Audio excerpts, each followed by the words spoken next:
Welcome back, demigods, monsters, and gods alike. This is the Olympus Report.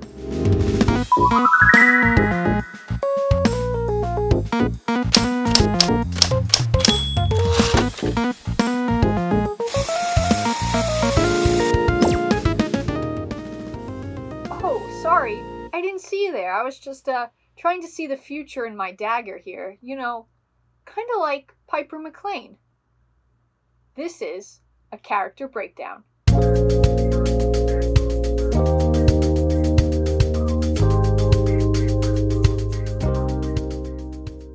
Piper is 15 when we meet her and is the daughter of famous actor Tristan McLean and the Greek goddess of love, Aphrodite. Piper is of Cherokee descent and has chocolate brown hair. Her eyes are described by Jason Grace as looking like a kaleidoscope, changing from blue to green.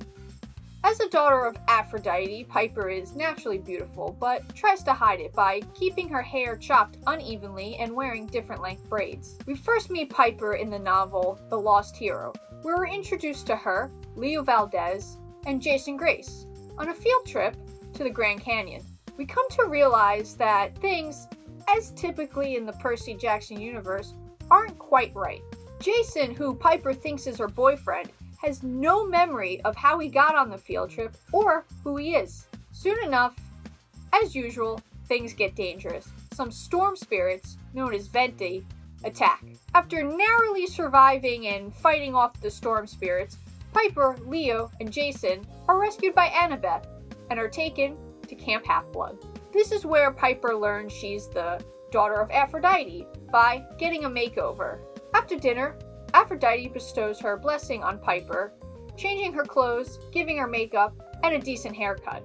Piper, of course, hates this.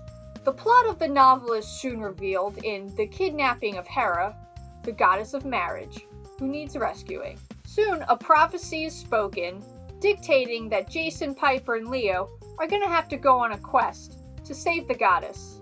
On their quest, they face several enemies and difficult obstacles. It's revealed during their quest that Gaia, the goddess of the earth, and who will be the main antagonist in the Heroes of Olympus novels, is behind the kidnapping of Hera, and many other sinister things that have already happened and will happen to our heroes. Ultimately, the trio is able to rescue Hera and return to Camp Half-Blood, but an even more dangerous quest is around the corner. After many months, Piper, Leo, and Jason, who's actually Piper's real boyfriend now, along with Annabeth, travel west to California to pick up Percy from Camp Jupiter, where he was also sent by Hera, kind of like how Jason was sent to Camp Half-Blood. Along with Percy, they pick up Frank Jong and Hazel Levesque, and after a rocky start with the Romans, they travel for Rome, in hopes of stopping Gaia from waking fully. Piper will face many life or death situations along with the other 6 demigods in their quest to stop Gaia. After the Heroes of Olympus novels, Piper pops up once again in the Trials of Apollo, The Burning Maze. We learn that her dad has been bankrupt and is currently in the process of moving to Oklahoma, where her grandfather is from. In the novel, her and Jason, who she recently broke up with, will help Apollo in his quest to regain his godhood. This will include saving Camp Jupiter and defeating the Emperor Caligula.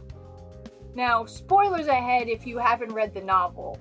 During the battle with the Emperor, unfortunately, Jason Grace loses his life in order to save his friends and complete the quest. We last see Piper in the 5th book of the Trials of Apollo series, The Tower of Nero. She's now living in Oklahoma with her dad, where she gets to spend more quality time with him, which has always been an issue with his famous acting career. While still grieving the death of Jason, she seems to be moving on with a new girlfriend. Piper has a wide variety of weapons that she collects throughout the stories. Her first weapon is of course the dagger Katoptris, formerly owned by Helen of Troy. Like most Greek demigod weapons, this weapon is made of celestial bronze. Unlike most weapons though, it can see into the future. But as cool as this may be, it can also be a curse, as Piper's seen many images that have haunted her, such as in the novel The Mark of Athena, where she sees her, Jason, and Percy drowning under Rome. The second weapon that Piper acquires is a cornucopia, known as the Horn of Plenty. She acquires this weapon by chopping off the horn of a river god after being tasked to by Hercules. In fact, it's also revealed that the first horn of plenty for the first Thanksgiving also came from the river god's other horn. The cornucopia can produce any food or drink. Sometimes all you gotta do is pelt a couple chickens at a god. Her third weapon comes after she defeats the goddess Chione aboard the Argo II. After defeating the goddess and her brothers, she takes one of their swords. Hazel will teach her how to use it. Later on, in the Burning Maze, Piper will also learn to use a blowgun, which is descendant of her Cherokee background. But Piper's most valuable weapon is her ability to use charmspeak. Charmspeaking is a rare form of hypnotism that children of Aphrodite and Loki have. It can also be taught to people who use magic, such as Xerxes or Medea. Charmspeak is a powerful weapon as it can make people do anything on command. Like controlling the mist, it's more powerful when you tell the enemy what they want to hear. Kinda like how Piper uses it in her defining hero moment. Each hero has what I believe is a hero moment, the moment where they really step into their own and prove themselves as a valuable member of the team. Piper's had many throughout the years, but I think her most powerful is when she defeated the goddess Chione. The way she went about this, in my opinion, is incredible.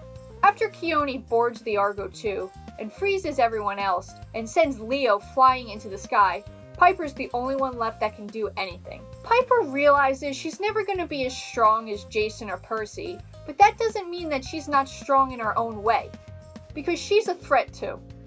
She concludes that really, love is the most powerful weapon of all. I mean, just look at our favorite wizard and he who must not be named. After talking with Hazel the night before, she realizes that charm speaking is kinda like controlling the mist.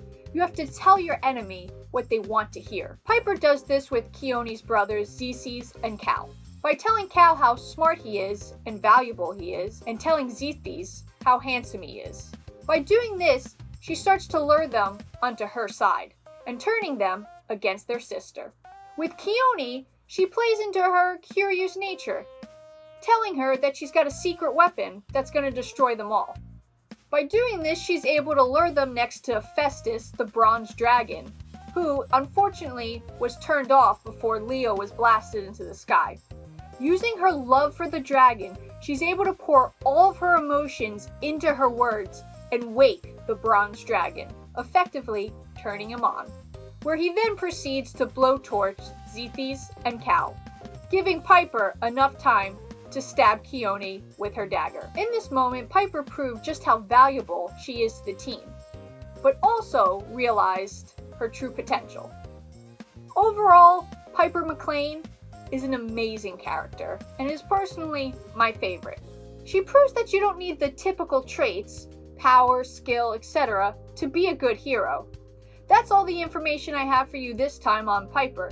Let me know what you thought or if I've missed anything important. And until next time, demigods, stay safe.